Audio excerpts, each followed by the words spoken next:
Friends, welcome back to എജുമോൾസ് world. ഇന്ന് ഞാൻ ചെയ്യാൻ പോകുന്നത് ഈ സ്നേക്ക് പ്ലാന്റിനെ എങ്ങനെ റീപോർട്ട് ചെയ്യാമെന്നാണ്. സ്നേക്ക് പ്ലാന്റ് നാസ റെക്കമെൻഡ് ചെയ്യുന്ന ഏറ്റവും നല്ല ബെസ്റ്റ് എയർ പ്യൂരിഫൈങ് പ്ലാന്റുകളിൽ ഒന്നാണ് സ്നേക്ക് പ്ലാന്റ്, പീസ് ലില്ലി ഇവയൊക്കെ. അപ്പൊ നമുക്ക് ഇവയെ എങ്ങനെയാണ് വേർപെടുത്തി 4 ചെടികളാക്കി മാറ്റുന്നതെന്ന് നമുക്ക് ഈ വീഡിയോയിൽ കാണാം. ഇത് ഇപ്പോൾ ഇരിക്കുന്നത് ഈ ഒരു ചെറിയ പോട്ടിലാണ്.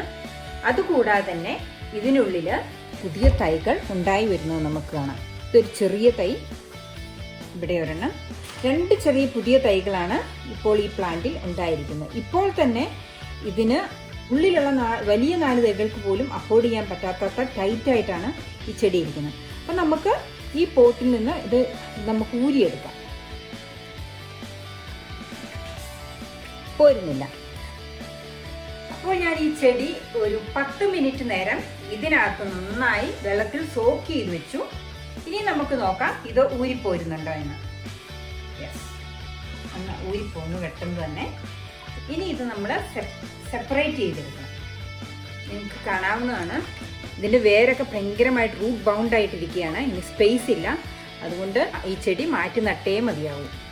ഈ വശമൊക്കെ വേണം, ഫുൾ റൂട്ട് ബൗണ്ടാണ്. ഞാനിത് വെള്ളത്തിൽ വെച്ച് തന്നെ സെപ്പറേറ്റ് ചെയ്യുകയാണ്, അല്ലെങ്കിൽ ഇതിൻ്റെ തൈ പൊട്ടിപ്പോരാൻ ചാൻസ് ഉണ്ട്. ഇത് ഞാൻ പ്രൊപ്പഗേറ്റ് ചെയ്തെടുക്കുന്ന രീതി ഞാൻ നേരത്തെ പല വീഡിയോകളിലും ചെയ്തിട്ടുണ്ട്. നമുക്ക് ഇങ്ങനെ ഒരു യെല്ലോ ബോർഡർ ഉള്ള സ്നേക്ക് പ്ലാന്റ് കിട്ടണേൽ ഇങ്ങനെ 4 അല്ല 5 സെപ്പറേറ്റ് ചെയ്ത് നട്ടാൽ മാത്രമേ നമുക്ക് യെല്ലോ ബോർഡറിൽ കിട്ടുള്ളൂ. അല്ലാതെ ഇതിൻ്റെ ഇലയിൽ നിന്നും നമുക്ക് പുതിയ തൈ ഉണ്ടാകുമെന്ന്, യെല്ലോ ബോർഡറുള്ള തൈ ഉണ്ടാകുമെന്ന് വെച്ചാൽ കിട്ടുകയില്ല. ഇങ്ങനെ സെപ്പറേറ്റ് ആയിട്ട് ചെയ്തെടുക്കുന്ന തൈകൾ മാത്രമേ യെല്ലോ ബോർഡർ ഉള്ളതായി വരികയുള്ളൂ. ഇതിൻ്റെ ഇല കട്ട് ചെയ്ത് നമുക്ക് പ്രൊപ്പഗേറ്റ് ചെയ്ത് പുതിയ തൈകൾ ഉണ്ടാക്കാം. ഇതിൻ്റെ ഇല കട്ട് ചെയ്ത് വെള്ളത്തിൽ വെച്ചോ അല്ലെങ്കിൽ മണ്ണിൽ നട്ടോ നമുക്ക് പുതിയ തൈകൾ ഉണ്ടാക്കാം. പക്ഷേ അതിന് യെല്ലോ ബോർഡർ വരികയില്ല, സാധാരണ ഒരു സ്നേക്ക് പ്ലാന്റ് ആയിട്ട് വരികയുള്ളൂ. അപ്പോൾ യെല്ലോ ബോർഡർ കിട്ടണമെങ്കിൽ നമ്മൾ ഇങ്ങനെ സെപ്പറേറ്റ് ചെയ്ത തൈകൾ ഇങ്ങനെ തന്നെ നട്ടുപിടിപ്പിക്കണം. ഇതിൽ തന്നെ നിങ്ങൾക്ക് കാണാം 2 തൈകളുണ്ട്. ഞാൻ അതിനെ സെപ്പറേറ്റ് ചെയ്ത് മാറ്റുന്നില്ല, കാരണം അത് വളരെ കുഞ്ഞാണ്. അത് 3 ഒന്നിച്ച് വളരുന്നത് കാണാൻ നല്ല ഭംഗിയായിരിക്കും. പിന്നെയുള്ളത് ഇതാണ്. ഇതെല്ലാം അങ്ങോട്ടും ഇങ്ങോട്ടും ഒന്നിച്ചാണ് പിടിച്ചിരിക്കുന്നത്. ഇത് 3 ഇങ്ങനെ തന്നെയാണ് ഇരിക്കുന്നത്. ഞാൻ ഇതിനെ സെപ്പറേറ്റ് ചെയ്യാൻ പോവുകയാണ്, കാരണം ഇൻഡിവിജ്വൽ പ്ലാന്റിനും റൂട്ടുണ്ട്. Hope it will be alright. I am going to break this. Yes, I've got 2 plants there. I'm going to break this one. So now I got 1, 2, 3 and 4.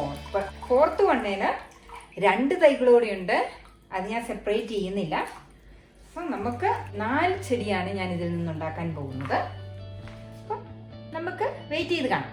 പിന്നെ ഞാനിത് നടാനുള്ള കമ്പോസ്റ്റും റെഡി ചെയ്ത് വെച്ചിട്ടുണ്ട്. സാധാരണ കമ്പോസ്റ്റാണ്, ഇൻഡോറോ ഔട്ട്ഡോറോ ആയിട്ടുള്ള ചെടികൾ നടാനുള്ള കമ്പോസ്റ്റാണിത്. ഇതിൽ ഉള്ളതിൽ ഏറ്റവും വലുത് ഇതാണ്. ഇതിനെ ഞാൻ ഈ വലിയ പോട്ടിലേക്ക് നടാൻ പോവുകയാണ്. ബാക്കി എല്ലാത്തിനും ചെറിയ പോട്ടാണ് ഞാൻ യൂസ് ചെയ്യുന്നത്.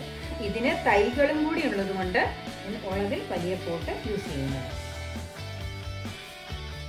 ഇത് നാസയുടെ ബെസ്റ്റ് എയർ പ്യൂരിഫൈങ് പ്ലാന്റിൽ പെട്ട ഒരു ചെടിയാണ് സ്നേക്ക് പ്ലാന്റ്. ഇതിനെ പറയുന്നത് തന്നെ ഓക്സിജൻ ബോംബ് എന്നാണ്. പ്രത്യേകിച്ച് ഈ ചെടി രാത്രികാലങ്ങളിലാണ് ഓക്സിജൻ പുറന്തള്ളുന്നത്. സാധാരണ ചെടികളൊക്കെ കാർബൺ ഡൈ ഓക്സൈഡാണ് പുറന്തള്ളുന്നതെങ്കിൽ ഈ പ്ലാന്റ് രാത്രികാലങ്ങളിൽ ഓക്സിജൻ ബോംബായിട്ടാണ് പ്രവർത്തിക്കുക. നമുക്ക് ബെഡ്റൂമുകളിലൊക്കെ വെക്കാൻ ഏറ്റവും നല്ല ഇൻഡോർ പ്ലാന്റുകളിൽ ഒന്നാണ് സ്നേക്ക് പ്ലാന്റ് അല്ലെങ്കിൽ സൺസവേറിയ. സൺസവേറിയയുടെ പലതരം വെറൈറ്റീസ് ഉണ്ട്, എങ്കിലും എനിക്ക് ഏറ്റവും ഇഷ്ടപ്പെട്ടത് ഈ യെല്ലോ ബോർഡറുള്ള ഈ സ്നേക്ക് പ്ലാന്റ് ആണ്. നല്ല അട്രാക്റ്റീവ് ആണ്, ഒരു എലഗന്റ് ലുക്കാണ് നമ്മുടെയൊക്കെ റൂമുകളിലോ ലൗഞ്ചിലോ ഒക്കെ വെച്ച് കാണുമ്പോൾ. ഇത് ഓഫീസുകളിലൊക്കെ വളരെ സർവ്വസാധാരണമായി കാണാവുന്ന ഒരു ചെടി കൂടിയാണ് സ്നേക്ക് പ്ലാന്റ് അല്ലെങ്കിൽ സൺസവേറിയ. ഇതിന് വേറൊരു പേരുണ്ട്, മദർ ഇൻ ലോസ് ടങ്. ബാക്കി 3 കൂടെ ഞാൻ പോട്ടിൽ നട്ടതിന് ശേഷം വീഡിയോയിലേക്ക് തിരിച്ചു വരുന്നതായിരിക്കും. നാസ ഈ ചെടിയുടെ എയർ പ്യൂരിഫിക്കേഷൻ ക്വാളിറ്റിയെ അക്സെപ്റ്റ് ചെയ്തതോടെ ഈ ചെടി അകത്തളങ്ങളിലെ രാജ്ഞിയായി മാറി. അപ്പോൾ ഞാൻ ഈ 4 ചെടിയും 4 പോട്ടുകളിലായി സെപ്പറേറ്റ് ചെയ്ത് നട്ടിട്ടുണ്ട്. ഇനി നമുക്ക് നന്നായിട്ടൊന്ന് ക്ലീൻ ചെയ്ത് പോളിഷ് ചെയ്ത് നമുക്ക് നല്ല പോട്ടുകളിലേക്ക് മാറ്റാം. ഈ ഇലകളിലൊക്കെ ഭയങ്കരമായിട്ട് മണ്ണ് പറ്റി ഇത് നല്ല ക്ലീൻ ആയിട്ടുണ്ട്.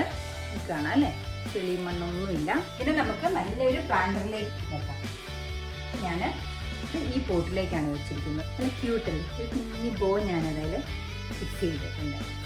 നമുക്ക് അടുത്തത് ക്ലീൻ ചെയ്ത് അടുത്ത പോട്ട് ഔൾ ഡിസൈനുള്ള മൂന്നയുടെ ഡിസൈൻ അല്ലേ, ബ്യൂട്ടിഫുൾ പ്ലാന്റ്. എനിക്ക് ഭയങ്കര ഇഷ്ടമുള്ളൊരു പോട്ടാണിത്.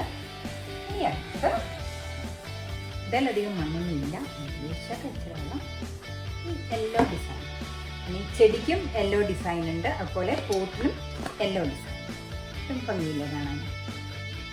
ഈ ചെടികളൊക്കെ പ്ലാസ്റ്റിക് പോട്ട് ചെയ്യുന്ന വീടിനുള്ളിൽ കാണുമ്പോൾ ഒരു ഭംഗിയില്ല. ഇങ്ങനെ പോട്ടിനുള്ളിൽ നല്ല ഡെക്കറേറ്റീവ് ഓർണമെന്റൽ പോട്ടിനുള്ളിൽ തന്നെ വരും. Last plant. ഈ പോട്ടയിലും ഞാനൊരു ചെറിയ അതുപോലെ ഒരു ഫ്ലവർ ഫിക്സ് ചെയ്തിട്ടുണ്ട്.